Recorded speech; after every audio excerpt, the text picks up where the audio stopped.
and Bob in Mesa, Arizona, watching Free Speech TV on the Dish Network. Hey, Bob, what's up?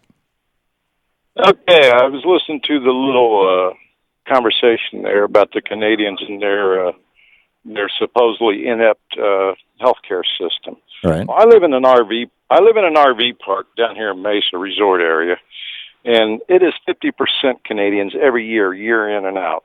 And I've been here for 13 years, and I've heard this same rhetoric from Republicans down here.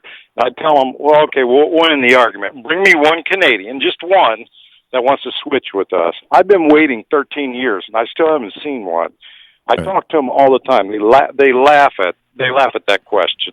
Yeah, Just bring me one. Yeah, there you go. Well, maybe we can find one who's just who thinks America's a paradise or something. But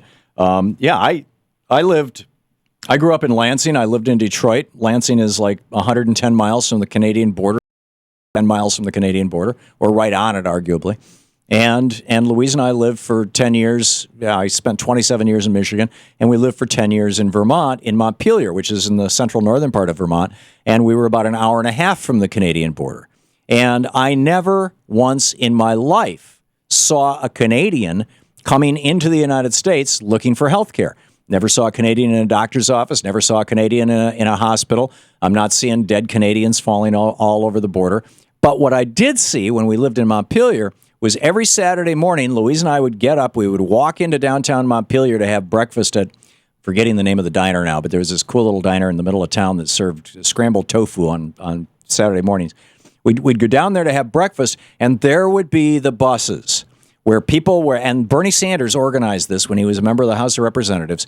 There would be the buses of elderly Americans lining up and getting on these buses to drive up to Montreal, which was directly north of us, so that they could buy their pharmaceuticals. So Americans are certainly going to Canada. So Bob, you have not heard what do the Canadians say to you when are they still using their Canadian healthcare system?